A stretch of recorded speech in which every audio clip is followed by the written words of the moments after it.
Command offered helicopter extraction for the 200 stranded soldiers, but it meant abandoning 18 tanks worth millions of dollars to enemy capture. Sergeant Adams looked at those tanks that had kept his brothers alive through dozens of battles. Some equipment is more than metal, it's the difference between victory and defeat.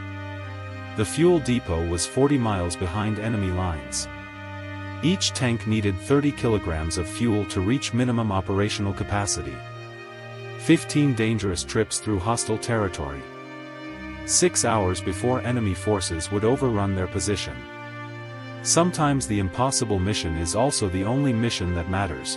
In the vast expanse of western Iraq's desert region, Task Force Steel operated as a mechanized infantry unit conducting advanced combat operations against organized enemy resistance throughout the strategically important corridor between Baghdad and the Syrian border. Their area of operations covered hundreds of square miles of desert terrain where enemy forces maintained significant presence and tactical capability. Sergeant Robert Adams served as the senior fuel systems specialist for the 18 M1A2 Abrams tanks that formed the backbone of Task Force Steel's combat capability. His expertise included fuel logistics, tank maintenance, and operational planning that ensured armored vehicles remained combat-ready during extended operations in harsh desert conditions that challenged both human endurance and mechanical reliability. Adams possessed 8 years of military experience with specialized training in armored vehicle systems, fuel handling procedures, and logistics coordination that had earned recognition from multiple commanding officers. His technical knowledge extended beyond basic maintenance to include advanced troubleshooting, emergency repair procedures, and resource management under combat conditions. The tank formation represented the most advanced armored fighting vehicles in the American military arsenal, each weighing 70 tons and powered by turbine engines that consumed fuel at rates exceeding 2 gallons per mile during combat operations. The tank's sophisticated systems included advanced targeting computers, reactive armor, and communication equipment that provided tactical advantages during enemy engagements. Each tank crew consisted of 4 soldiers whose collective expertise included gunnery, driving, communications, and tactical coordination that had been developed through months of intensive training and combat experience. The tank crews had served together for over 2 years, developing the kind of professional competence and mutual trust that characterized elite armored units. Task Force Steel's mission parameters required maintaining tactical mobility across vast desert regions where enemy forces could appear without warning and engage in combat that demanded immediate response capability. The tanks provided firepower, protection, and tactical flexibility that enabled successful mission completion even when facing superior enemy numbers or advantageous defensive positions. Tuesday morning brought routine operational status as the tank formation conducted security patrols designed to deny enemy freedom of movement while gathering intelligence about hostile activities throughout their area of responsibility. Fuel consumption had proceeded according to planned rates, with adequate reserves calculated for another 48 hours of normal operations before resupply would be required. At 0830 hours, Task Force Steel received emergency intelligence about massive enemy force movements converging on their operational area from multiple directions. Enemy strength was estimated at over 500 combatants with armored vehicles, artillery support, and coordinated attack capability that could overwhelm isolated American forces lacking adequate defensive preparations or escape routes. The tactical situation required immediate withdrawal to defensive positions where Task Force Steel could establish overlapping fields of fire, coordinate with supporting units, and utilize terrain advantages that would offset enemy numerical superiority during the inevitable engagement that would determine mission success or failure. However, movement calculations revealed a catastrophic logistics problem that threatened the entire unit's survival. Extended combat operations during the previous week had consumed fuel reserves faster than anticipated, leaving insufficient supplies for tactical withdrawal to prepared defensive positions located 60 miles from their current location. Adams conducted emergency fuel assessment procedures that confirmed the scope of their crisis. 18 tanks had depleted fuel supplies to levels that would support approximately 15 miles of movement under optimal conditions. Combat maneuvering, defensive positioning, and prolonged engagement would consume remaining fuel within hours, leaving the tanks immobilized and vulnerable to enemy attacks that could destroy individual vehicles and kill crew members. Emergency fuel conservation measures could extend operational range slightly, but not enough to reach safety before enemy forces arrived with overwhelming strength that would make survival unlikely for units caught in open desert without mobility advantage or prepared defensive positions. Task Force Steel's commander, Lieutenant Colonel Harrison, faced impossible tactical mathematics. Helicopter extraction could save the 200 personnel, but would require abandoning 18 tanks worth $54 million to enemy capture. The tanks represented significant combat capability that enemy forces could potentially use against other American units or strategic objectives throughout the region. Adams, the commander, said during the emergency planning session, "What are our options for emergency fuel resupply that could enable tactical withdrawal?" "Sir, nearest fuel depot is at Forward Operating Base Titan, approximately 40 miles behind what is now enemy-controlled territory. Standard resupply convoy would require 12 hours to organize and deploy, but enemy forces will reach our position in 6 hours." Adams studied tactical maps showing enemy force dispositions, fuel depot locations, and terrain features that could enable or prevent emergency resupply operations. The mathematics were unforgiving. Standard procedures couldn't provide fuel fast enough to save the tank formation, but alternative approaches might enable mission success if someone was willing to accept enormous personal risk.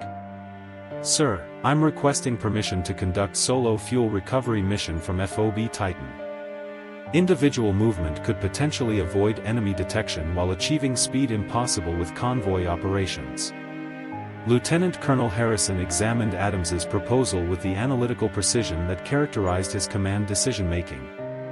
Solo movement through 40 miles of enemy territory represented enormous risk for one soldier, but it also represented the only viable option for saving 18 tanks and maintaining Task Force Steel's combat effectiveness. "Adams, you're talking about carrying enough fuel to operate 18 tanks across 40 miles of hostile territory controlled by enemy forces actively searching for American personnel. Each tank requires minimum 30 kilograms of fuel for basic operational capability." "Yes, sir. 15 trips, each carrying 30 kilograms. Total 450 kilograms of fuel transported through individual effort. That's physically impossible and tactically suicidal. You'd be carrying fuel through territory where enemy patrols are conducting active search operations. If captured, you'd be tortured for intelligence about our position and capabilities." Adams understood the risks but also understood the consequences of inaction. Without fuel, 18 tanks would become stationary targets for enemy artillery and anti-tank missiles. Without tanks, 200 American soldiers would lose their primary defensive capability against overwhelming enemy numbers. Without mobility, Task Force Steel would be destroyed in detail by enemy forces with tactical advantage. "Sir, those tanks have brought us home from every battle for 2 years. We don't abandon equipment that saved our lives just because recovery seems difficult." Adams assembled equipment for the most physically demanding mission of his military career while Task Force Steel prepared defensive positions that could delay enemy contact long enough for fuel recovery operations to succeed or fail based entirely on one soldier's endurance and determination. Military backpack system designed for heavy loads would distribute fuel weight across his shoulders and torso. Desert camouflage equipment would provide concealment during movement through enemy territory. Navigation gear including GPS, compass, and topographical maps would enable route finding through unfamiliar terrain where navigation errors could prove fatal. Emergency medical supplies would treat injuries if he survived enemy contact or accidents during fuel transport operations. Communication equipment would maintain contact with Task Force Steel when tactical situation permitted, though radio silence would be required during movement through areas where enemy forces might intercept transmissions and use direction-finding equipment to locate isolated American personnel. Weapons and ammunition would provide defensive capability if stealth failed and combat engagement became unavoidable. However, Adams understood that his mission success depended on avoiding enemy contact rather than fighting through superior numbers that could eliminate him before fuel recovery could benefit Task Force Steel. Physical preparation included consuming high-energy foods that would fuel extended exertion, hydrating extensively to prevent dehydration during desert travel, and conducting stretching exercises that would prepare muscles for carrying heavy loads across challenging terrain for extended periods. Adams calculated route options that balanced distance efficiency against enemy patrol probability, identifying paths that minimized exposure while maintaining reasonable travel times. The optimal route included rocky terrain that provided concealment but would make movement more difficult with heavy loads. Weather conditions were favorable for desert travel with clear skies and moderate temperatures that wouldn't create additional physical stress during fuel transport operations.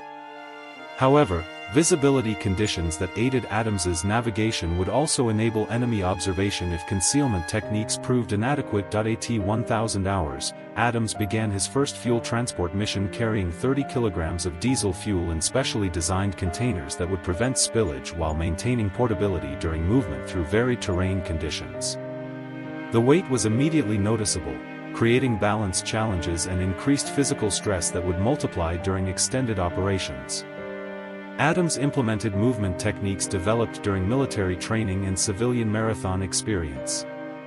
Steady pace that could be maintained for extended periods, regular rest intervals that would prevent complete exhaustion, and careful attention to hydration and nutrition that would sustain physical performance throughout multiple transport cycles.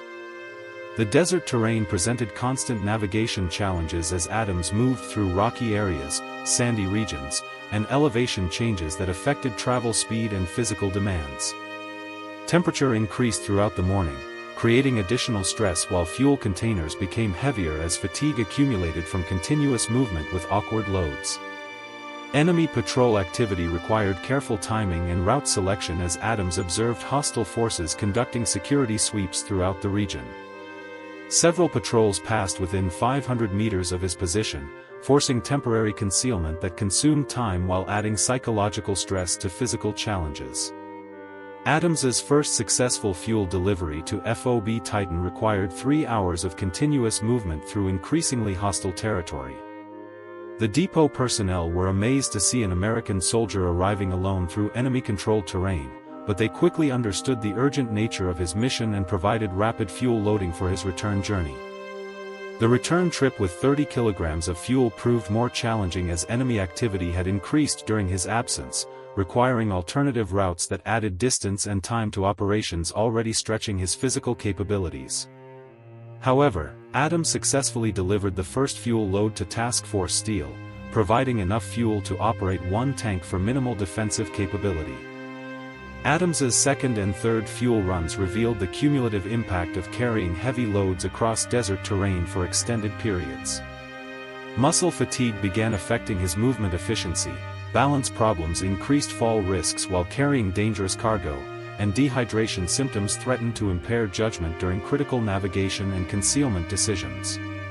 Task Force Steel's defensive preparations continued while Adams conducted fuel recovery operations, but enemy forces were approaching faster than anticipated, reducing available time for completing the 15 trips required to fuel all tanks. Radio communications indicated that enemy contact was probable within 4 hours rather than the original 6-hour estimate. Adams accelerated his operational tempo, accepting increased physical stress and reduced safety margins in exchange for faster fuel delivery that might enable Task Force Steel's escape before enemy forces could establish tactical control. His fourth and fifth fuel runs required only 2.5 hours each, representing improved efficiency despite increasing physical deterioration. The improved pace came at significant cost as Adams pushed his body beyond sustainable limits for extended operations. His feet developed painful conditions from continuous hiking in desert boots not designed for marathon distances. His shoulders and back suffered increasing damage from repetitive heavy load carrying that exceeded normal military load-bearing standards. Navigation became more challenging as fatigue affected Adams's concentration and decision-making capability. Several times he became disoriented during route finding, requiring extra time and energy to relocate optimal paths through terrain that was becoming familiar but remained dangerous due to enemy patrol activity. By completion of his fifth fuel run, Adams had successfully transported enough fuel to operate 5 tanks, providing task force steel with limited tactical mobility that could enable defensive maneuvering during enemy contact. However, 13 tanks remained immobilized, leaving the unit significantly under strength for the major engagement that was rapidly approaching. Adams's 6th through 10th fuel runs occurred under increasing enemy pressure as hostile forces expanded their search operations and patrol frequency throughout the region. Enemy commanders apparently understood that American forces were conducting operations in their area and had committed additional resources to locating and eliminating isolated personnel. Several enemy encounters forced Adams to implement evasion procedures that consumed precious time while adding psychological stress to physical challenges that were already pushing his endurance beyond normal human limits. Concealment requirements meant remaining motionless for extended periods while carrying heavy fuel loads, creating additional muscle stress and time delays. Adams's fuel transport operations continued despite enemy pressure because Task Force Steel's survival depended on achieving mobility that could only come through individual effort that exceeded normal logistics capability.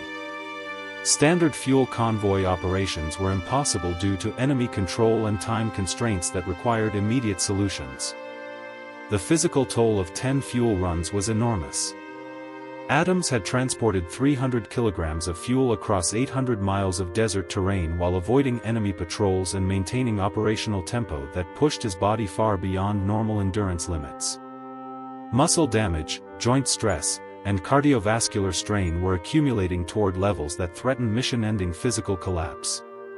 However, Adams had successfully fueled 10 tanks, providing Task Force Steel with significant combat capability that could enable tactical withdrawal or successful defensive engagement against approaching enemy forces. The unit now possessed enough armored strength to protect itself while continuing operations rather than accepting helicopter evacuation and equipment abandonment. Adams's determination was sustained by constant awareness that his fellow soldiers' lives depended on those tanks remaining operational.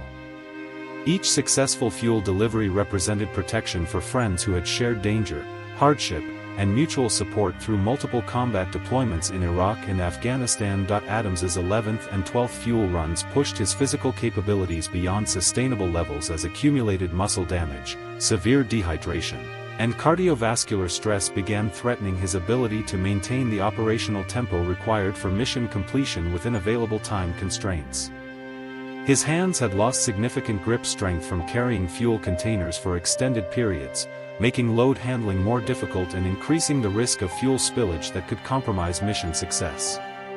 His legs trembled from exhaustion and muscle damage that made movement unsteady and potentially dangerous during navigation through rocky terrain. Sleep deprivation compounded Adams's physical problems as the urgency of his mission prevented adequate rest between transport cycles. Microsleep episodes occurred during movement, creating dangerous moments where unconscious walking could result in falls, navigation errors, or failure to detect enemy patrols that could capture or kill isolated American personnel. Nutritional deficiencies began affecting Adams's strength and endurance as his accelerated metabolism consumed energy faster than he could replace through available food supplies. Emergency rations provided minimal calories for the extreme physical demands of carrying heavy loads across desert terrain for extended periods. Hallucinations began occurring during Adams's 13th fuel run as extreme exhaustion and stress created perceptual distortions that made navigation more difficult and safety assessment less reliable. Adams occasionally saw mirages that weren't present, heard sounds that didn't exist, and experienced temporary confusion about his location and mission status. However, Adams's mental discipline, developed through years of military training and combat experience, enabled him to distinguish between hallucination and reality while maintaining focus on mission completion and the soldiers who depended on his continued capability to deliver fuel that would save their lives. Adams's 11th and 12th fuel runs pushed his physical capabilities beyond sustainable levels as accumulated muscle damage, severe dehydration, and cardiovascular stress began threatening his ability to maintain the operational tempo required for mission completion within available time constraints. His hands had lost significant grip strength from carrying fuel containers for extended periods, making load handling more difficult and increasing the risk of fuel spillage that could compromise mission success. His legs trembled from exhaustion and muscle damage that made movement unsteady and potentially dangerous during navigation through rocky terrain. Sleep deprivation compounded Adams's physical problems as the urgency of his mission prevented adequate rest between transport cycles. Microsleep episodes occurred during movement, creating dangerous moments where unconscious walking could result in falls, navigation errors, or failure to detect enemy patrols that could capture or kill isolated American personnel. Nutritional deficiencies began affecting Adams's strength and endurance as his accelerated metabolism consumed energy faster than he could replace through available food supplies. Emergency rations provided minimal calories for the extreme physical demands of carrying heavy loads across desert terrain for extended periods. Hallucinations began occurring during Adams's 13th fuel run as extreme exhaustion and stress created perceptual distortions that made navigation more difficult and safety assessment less reliable. Adams occasionally saw mirages that weren't present, heard sounds that didn't exist, and experienced temporary confusion about his location and mission status. However, Adams's mental discipline, developed through years of military training and combat experience, enabled him to distinguish between hallucination and reality while maintaining focus on mission completion and the soldiers who depended on his continued capability to deliver fuel that would save their lives. Adams's 15th fuel run achieved completion during his 30th hour of continuous operations, successfully delivering the final 30 kilograms of fuel required to operate all tanks at minimum combat capability. His mission had transported 450 kilograms of fuel across 1,200 miles of hostile territory through individual effort that had exceeded every prediction for human endurance and determination. The immediate impact was transformational as Task Force Steel's tanks roared to life with engines that provided mobility, firepower, and protection that would enable survival against approaching enemy forces. The sound of 18 tanks achieving operational status represented success that had been purchased through one soldier's willingness to risk everything for his brother's survival. Adams collapsed from exhaustion immediately after completing fuel delivery, his body finally succumbing to accumulated stress and physical damage that had been sustained during operations that pushed human capability beyond normal limits. Medical evaluation revealed severe dehydration, extensive muscle damage, and cardiovascular stress that required immediate treatment and extended recovery. Task Force Steel successfully withdrew from their exposed position using fuel provided by Adams's heroic effort, reaching prepared defensive positions where they could coordinate with supporting units and establish tactical advantages for the major engagement that followed. The tank's operational capability proved decisive during subsequent combat operations that resulted in significant enemy casualties and territorial gains. Adams's fuel recovery mission enabled Task Force Steel to remain combat effective during the largest enemy offensive of the deployment, where their tanks provided crucial firepower and protection that prevented American casualties and achieved mission objectives that would have been impossible without armored support. The tank formation engaged enemy forces in coordinated battles that lasted 3 days, with sustained operations that consumed the fuel Adams had transported while achieving tactical victories that eliminated enemy combat capability throughout the region. His individual effort had multiplied into strategic success that affected the entire war effort. Enemy forces suffered devastating casualties during encounters with properly fueled American tanks, losing armored vehicles, artillery systems, and trained personnel that had represented significant investment in combat capability. The enemy offensive was completely defeated, with surviving hostile forces withdrawing from the region under pressure from American armored operations. Intelligence captured during subsequent operations revealed that enemy commanders had planned to use captured American tanks for attacks against civilian populations and friendly forces throughout Iraq. Adams's mission had prevented enemy acquisition of sophisticated military equipment that could have been used to kill innocent civilians and threaten American strategic objectives. The fuel depot at FOB Titan implemented improved security procedures based on lessons learned from Adams's solo recovery operations, ensuring that critical fuel supplies would remain available for emergency situations while providing better protection against enemy attacks designed to disrupt American logistics capabilities.